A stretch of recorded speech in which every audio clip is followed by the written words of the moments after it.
ଆକାଶବାଣୀ।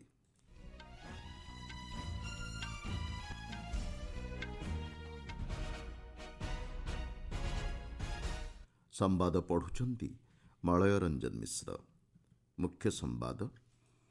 ପଶ୍ଚିମ ଏସିଆ ପରିସ୍ଥିତି ଏବଂ ଏହାର ସମ୍ଭାବ୍ୟ ପ୍ରଭାବର ମୁକାବିଲା ନେଇ 7ଟି ସଶକ୍ତ ଗୋଷ୍ଠୀ ଗଠନ କରାଯାଇଛି କହିଲେ ପ୍ରଧାନମନ୍ତ୍ରୀ। ଦେଶରେ ପାଇପ୍ ମାଧ୍ୟମରେ ଗ୍ୟାସ୍ ଯୋଗାଣକୁ ତ୍ୱରାନ୍ୱିତ କରିବା ଲକ୍ଷ୍ୟରେ ଜାରି ହେଲା ନୂତନ ନିର୍ଦ୍ଦେଶନାମା।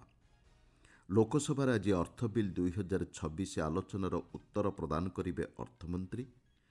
ଏଚ୍ଆଇଭି ଆହ୍ୱାନର ମୁକାବିଲା ନେଇ ହାଇଦ୍ରାବାଦରେ ଆରମ୍ଭ ହେଉଛି ଜାତୀୟ ସ୍ତରୀୟ କାର୍ଯ୍ୟକ୍ରମ ଏବଂ ଛତିଶଗଡ଼ରେ ଆଜିଠାରୁ ଆରମ୍ଭ ହେଉଛି ପ୍ରଥମ ଖେଲୋ ଇଣ୍ଡିଆ ଜନଜାତି କ୍ରୀଡ଼ା ପ୍ରତିଯୋଗିତା।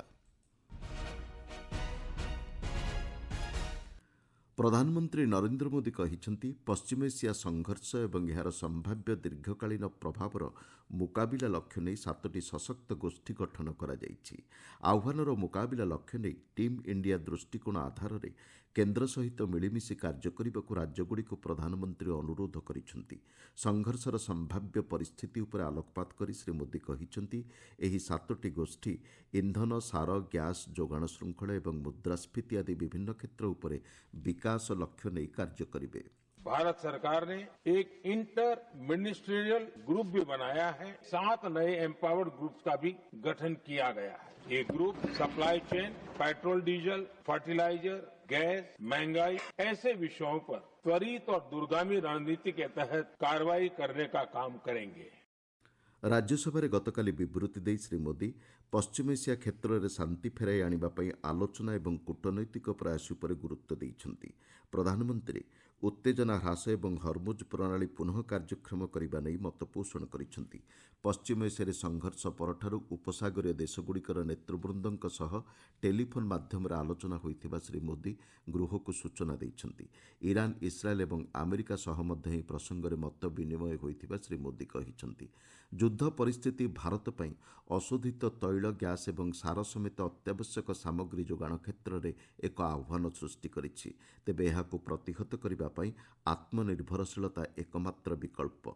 परिस्थिति बारंबार परिवर्तन हेउछि बोली वर्णना करि श्री मोदी देशवासी को सबु परिस्थिति पई प्रस्तुत रहिबाकु आह्वान दैछन्ति। विश्वस्तर में युद्ध परिस्थिति गंभीर शक्ति संकट सृष्टि करिछि। राज्य सरकार को कलाबजारी और बेआईन महजुदकारी विरोध में दृढ़ पदक्षेप ग्रहण करने श्री मोदी परामर्श दैछन्ति। देशर एही उच्च सदनरू शांति और आलोचनार एक मिलित स्वर समग्र विश्व को जीवा अत्यंत जरूरी बोली प्रधानमंत्री कहिछन्ति। प्रधानमंत्री नरेंद्र मोदी गतकाली अमेरिका राष्ट्रपति डोनाल्ड ट्रंप सह आलोचना करिसेंति। सामाजिक गणमाध्यम पोस्टरे श्री मोदी कहिसेंति राष्ट्रपति ट्रंप टेलीफोन कॉल रे पश्चिम एशिया परिस्थिति नहीं मत विनिमय होइछि। उत्तेजना ह्रास और शांति पुनःस्थापन को भारत समर्थन करुछि बोली श्री मोदी कहिसेंति। हरमुज प्रणाली पुनः कार्यक्षम करिबा एवं एही जलपथ दे सुरक्षित और बाधामुक्त चलाचल उपरे प्रधानमंत्री गुरुत्व प्रदान करिसेंति। विश्व शक्ति क्षेत्र पई यह अत्यंत गुरुत्वपूर्ण। शांति और स्थिरता पई प्रयास संपर्क आलोचना जारी रखिबा नै उभय पक्ष सहमत होइथिबा प्रधानमंत्री मत दैछन्ति। प्रधानमंत्री नरेंद्र मोदी गतकाली श्रीलंका राष्ट्रपति अनुराग कुमार दिसानायकଙ୍କ सह टेलीफोन जोगे कथबार्ता करिसेंति। सामाजिक गणमाध्यम पोस्टरे श्री मोदी कहिसेंति पश्चिम एशिया परिस्थिति नहीं उभयଙ୍କ मध्य मत विनिमय होइछि। विश्व शक्ति सुरक्षा को प्रभावित करुथुबा क्षेत्रगुड़िक उपरे मध्य उभयଙ୍କ मध्य आलोचना होइथिबा श्री मोदी सूचना दैछन्ति। उभय देश शक्ति सहयोग को सुदृढ़ करिबा एवं आंचलिक सुरक्षा वृद्धि नहीं रहिथिबा प्रमुख पदक्षेपगुड़िक उपरे अग्रगति नहीं समीक्षा करिसेंति। सांप्रतिक परिस्थिति रे सृष्ट आह्वानर मुकाबिला पई उभय देश मिलित भावे उद्यम करने सहमत होइथिबा श्री मोदी कहिसेंति।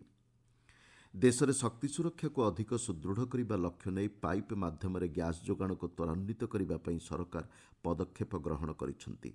पाइपलाइन भित्तिभूमि को अधिक गतिशील करने लक्ष्य सरकार एक नूतन निर्देशनामा जारी करिसेंति। हरमुज प्रणाली अवरोध जोगु इंधन जोगाण प्रतिबंधक परिप्रेक्षी सरकार यह पदक्षेप ग्रहण करिसेंति। पाइपलाइन भित्तिभूमि प्रसारण में सृष्ट आह्वानगुड़िकर समाधान करने यह निर्देशनामा सहायक हेब। पाइप जोगे प्राकृतिक ग्यास त्वरान्वित हो पारे एलपीजी उपर निर्भरशीलता ह्रास पाइब। फल भित्तिभूमि नथिबा अंचलगुड़िकरे अतिरिक्त ଏଲ୍ପିଜି ଉପଲବ୍ଧ ହୋଇପାରିବ ବୋଲି ସରକାର କହିଛନ୍ତି। ନିର୍ଦ୍ଧାରିତ ସମୟସୀମା ମଧ୍ୟରେ ପାଇପଲାଇନ୍ ସଂଯୋଗ କାର୍ଯ୍ୟ ଶେଷ କରିବାକୁ ସରକାର ପ୍ରୟାସ ଜାରି ରଖିଛନ୍ତି। ଆପଣମାନେ ସମ୍ବାଦ ଶୁଣୁଛନ୍ତି ଆକାଶବାଣୀରୁ। ମୁଁ କମ୍ରେଡ୍ କୁନି କହୁଛି। ମୁଁ ଆଉ ରନି 2 ଜଣ ପୁଲିସ ପାଖକୁ ଆସି ସିଲେଣ୍ଡର କରିଛୁ। ଆମେ ବି ଭଲରେ ଅଛୁ। ଇଟି ନିତୁ ଦାଦା ସହ ବି ସମସ୍ତେ ଭଲରେ ଅଛନ୍ତି। କମ୍ରେଡ୍ ମାଙ୍ଗୁ, ତୁମ ଅପେକ୍ଷାରେ ମୁଁ ଅଛି। ମା ବାପା ସହିତ ବି କଥା ହେଇଛି, ସେମାନେ ବି ଭଲରେ ଅଛନ୍ତି। ସୁଷମା, ରଜିତା, ଜିଉନି, ଜନି, ଅନ୍ୟ କମ୍ରେଡ୍କୁ ନେଇ ନିତୁ ଦାଦା ଫୋନ୍ ନମ୍ବରରେ କଣ୍ଟାକ୍ଟ କରିକି ଆସିପାରିବ। ମାର୍ଚ୍ଚ 31 ସୁଦ୍ଧା ସିଲେଣ୍ଡର କଲେ ପୁଲିସ ତୁମ ସିଲେଣ୍ଡରକୁ ଗ୍ରହଣ କରିବ। ପରେ ସିଲେଣ୍ଡର କଲେ ପୁଲିସ ତୁମ ସିଲେଣ୍ଡରକୁ ଗ୍ରହଣ କରିବ ନାହିଁ। ନିତୁ ଦାଦାର ଫୋନ୍ ନମ୍ବର 7815070531। ଲୋକସଭାରେ ଆଜି ଅର୍ଥମନ୍ତ୍ରୀ ନିର୍ମଳା ସୀତାରମଣ ଅର୍ଥ ବିଲ୍ 2026 ଆଲୋଚନାର ଉତ୍ତର ପ୍ରଦାନ କରିବେ। ଆସନ୍ତା ଆର୍ଥିକ ବର୍ଷ ପାଇଁ କେନ୍ଦ୍ର ସରକାରଙ୍କ ପ୍ରସ୍ତାବଗୁଡ଼ିକ କାର୍ଯ୍ୟକାରୀ କରିବା ଲକ୍ଷ୍ୟ ନେଇ ଏହି ବିଲ୍ ଗୃହରେ ଆଗତ କରାଯାଇଛି। ଗୃହରେ ଆଜି ଋଣ ପରିଶୋଧରେ ଅକ୍ଷମ ଏବଂ ଦେବାଳିଆ ଘୋଷିତ ସଂଶୋଧନ ବିଲ୍ 2025 ଉପରେ ଆଲୋଚନା ହେବାର କାର୍ଯ୍ୟସୂଚୀ ରହିଛି। 2016 ଆଇନରେ ସଂଶୋଧନ କରାଯାଇ ଏହି ବିଲ୍ ପ୍ରସ୍ତୁତ ହୋଇଛି। ଚୟନ କମିଟି ମଧ୍ୟ ଏହି ବିଲ୍ ଉପରେ ବିଚାର ବିମର୍ଶ କରି ନିଜର ମତ ଉପସ୍ଥାପନ କରିଛି। ରାଜ୍ୟସଭାରେ ଆଜି ସ୍ୱରାଷ୍ଟ୍ରମନ୍ତ୍ରୀ ଅମିତ ଶାହା କେନ୍ଦ୍ରୀୟ ସଶସ୍ତ୍ର ପୁଲିସ ବାହିନୀ ସାଧାରଣ ପ୍ରଶାସନ ବିଲ୍ 2026 ଉପସ୍ଥାପନ କରିବେ। କେନ୍ଦ୍ରୀୟ ସଶସ୍ତ୍ର ପୁଲିସ ବାହିନୀରେ ଗ୍ରୁପ୍ ଏ ଜେନେରାଲ ଡ୍ୟୁଟି ଅଧିକାରୀ ଏବଂ ଅନ୍ୟ ଅଧିକାରୀଙ୍କ ନିଯୁକ୍ତି ଓ ସେବା ସର୍ତ୍ତାବଳୀ ସମ୍ପର୍କିତ ପ୍ରସ୍ତାବ ଏଥିରେ ରହିଛି। ଏଥିସହିତ ତୃତୀୟ ଲିଙ୍ଗୀୟ ଅଧିକାର ସୁରକ୍ଷା ସଂଶୋଧନ ବିଲ୍ 2026 ଉପରେ ଗୃହରେ ଆଲୋଚନା ହୋଇ ପାରିତ ହେବାର କାର୍ଯ୍ୟସୂଚୀ ରହିଛି। ଏହି ବିଲ୍ଟି ଗତକାଲି ଲୋକସଭାରେ ପାରିତ ହୋଇସାରିଛି। ଦେଶରେ ଏଚ୍ଆଇଭି ଆହ୍ୱାନର ମୁକାବିଲା ପରିପ୍ରେକ୍ଷୀରେ ଏକ ଜାତୀୟସ୍ତରୀୟ କାର୍ଯ୍ୟକ୍ରମ ହାଇଦ୍ରାବାଦଠାରେ ଆଜିଠାରୁ ଆରମ୍ଭ ହେବ। କେନ୍ଦ୍ର ସରକାରଙ୍କ ସ୍ୱାସ୍ଥ୍ୟ ଓ ପରିବାର କଲ୍ୟାଣ ମନ୍ତ୍ରଣାଳୟର ଜାତୀୟ ଏଡ୍ସ ସଂଗଠନ ନାକୋ ଏବଂ ରାଜ୍ୟ ସରକାରଙ୍କ ମିଳିତ ସହଯୋଗରେ ଏହି କାର୍ଯ୍ୟକ୍ରମ ଆରମ୍ଭ ହେଉଛି।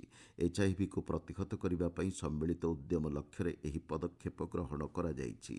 ଆଜିଠାରୁ ଆରମ୍ଭ ହେଉଥିବା ସୁରକ୍ଷା ସଂକଳ୍ପ କର୍ମଶାଳା ଶୀର୍ଷକ ଏହି ଅଭିଯାନରେ ନାକୋର ଅତିରିକ୍ତ ସଚିବ ତଥା ମହାନିର୍ଦ୍ଦେଶକ ଡକ୍ଟର ରାକେଶ ଗୁପ୍ତା ଅଧ୍ୟକ୍ଷତା କରିବେ।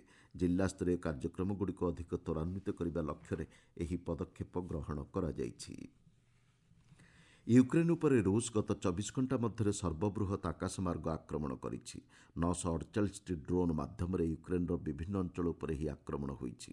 ଫଳରେ ଅତି କମ୍ରେ 5 ଜଣଙ୍କର ମୃତ୍ୟୁ ହୋଇଛି।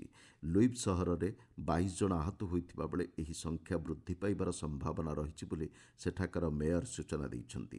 ୟୁକ୍ରେନ୍ର ଇଭାନୋ ଫ୍ରାଙ୍କିଭସ୍କ, ଭିନିସ୍ତିଆ ଏବଂ ଟେର୍ନୋପିଲ୍ ସହରକୁ ଲକ୍ଷ୍ୟ ରଖି ଆକାଶମାର୍ଗରୁ ଆକ୍ରମଣ ହୋଇଛି। ୟୁକ୍ରେନ୍ର ସହରଗୁଡ଼ିକ ଉପରେ ରୁଷ ପକ୍ଷରୁ କ୍ରମାଗତ ଆକ୍ରମଣ ଜାରି ରହିଛି।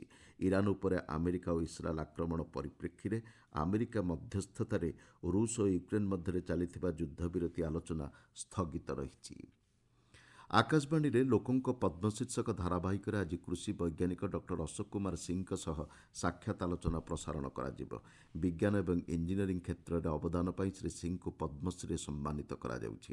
କାର୍ଯ୍ୟକ୍ରମଟି ସକାଳ 9:10 100.1 ଆକାଶବାଣୀ ଗୋଲ୍ଡ ଚ୍ୟାନେଲରେ ପ୍ରସାରିତ ହେବ।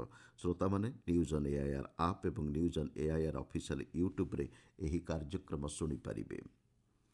ପ୍ରଥମ ଖେଲୋ ଇଣ୍ଡିଆ ଜନଜାତି କ୍ରୀଡ଼ା ପ୍ରତିଯୋଗିତା ଆଜିଠାରୁ ଛତିଶଗଡ଼ରେ ଆରମ୍ଭ ହେଉଛି। କ୍ରୀଡ଼ା ଓ ଯୁବ ବ୍ୟାପାର ମନ୍ତ୍ରୀ ଡକ୍ଟର ମନସୁଖ ମାଣ୍ଡବ୍ୟ ରାୟପୁରଠାରେ ଏହି ପ୍ରତିଯୋଗିତାର ଉଦ୍ଘାଟନ କରିବେ। ଆସନ୍ତା ମାସ 3 ତାରିଖ ପର୍ଯ୍ୟନ୍ତ ଚାଲିବାକୁ ଥିବା ପ୍ରତିଯୋଗିତାରେ 7ଟି ବର୍ଗରେ କ୍ରୀଡ଼ା ଅନୁଷ୍ଠିତ ହେବ। ସେଥିମଧ୍ୟରେ ଦୌଡ଼କୁଦ, ହକି, ଫୁଟବଲ, ତୀରଚାଳନା, କୁସ୍ତି, ଭାର ଉତ୍ତୋଳନ ଏବଂ ସନ୍ତରଣ ଆଦି ରହିଛି। ମାଲଖମ୍ବ ଏବଂ କବାଡ଼ିକୁ ମଧ୍ୟ ପ୍ରଦର୍ଶନୀ କ୍ରୀଡ଼ା ଭାବେ ଏଥିରେ ଅନ୍ତର୍ଭୁକ୍ତ କରାଯାଇଛି। ଛତିଶଗଡ଼ର ରାୟପୁର, ଜଗଦଲପୁର ଏବଂ ଅମ୍ବିକାପୁରରେ ଏହି ପ୍ରତିଯୋଗିତା ଅନୁଷ୍ଠିତ ହେବ। ଦେଶର ସମସ୍ତ ରାଜ୍ୟ ଓ କେନ୍ଦ୍ରଶାସିତ ଅଞ୍ଚଳର 3000ରୁ ଅଧିକ ଜନଜାତି ପ୍ରତିଯୋଗୀ ଏବଂ ଅଧିକାରୀ ଏଥିରେ ଅଂଶଗ୍ରହଣ କରୁଛନ୍ତି। ମୁଖ୍ୟ ସମ୍ବାଦଗୁଡ଼ିକ ପୁଣି ଥରେ। ପଶ୍ଚିମ ଏସିଆ ପରିସ୍ଥିତି ଏବଂ ଏହାର ସମ୍ଭାବ୍ୟ ପ୍ରଭାବର ମୁକାବିଲା ନେଇ 7ଟି ସଶକ୍ତ ଗୋଷ୍ଠୀ ଗଠନ କରାଯାଇଛି କହିଲେ ପ୍ରଧାନମନ୍ତ୍ରୀ। ଦେଶରେ ପାଇପ୍ ମାଧ୍ୟମରେ ଗ୍ୟାସ୍ ଯୋଗାଣକୁ ତ୍ୱରାନ୍ୱିତ କରିବା ଲକ୍ଷ୍ୟରେ ଜାରି ହେଲା ନୂତନ ନିର୍ଦ୍ଦେଶନାମା। ଲୋକସଭାରେ ଆଜି ଅର୍ଥ ବିଲ୍ 2026 ଆଲୋଚନାର ଉତ୍ତର ପ୍ରଦାନ କରିବେ ଅର୍ଥମନ୍ତ୍ରୀ। एचआईवी आह्वानर मुकाबला नहीं हैदराबाद आरंभ होउछि जातीय स्तरीय कार्यक्रम एवं छत्तीसगढ़ में आज आरंभ होउछि प्रथम खेलो इंडिया जनजाति क्रीड़ा प्रतियोगिता। संवाद शेष कला।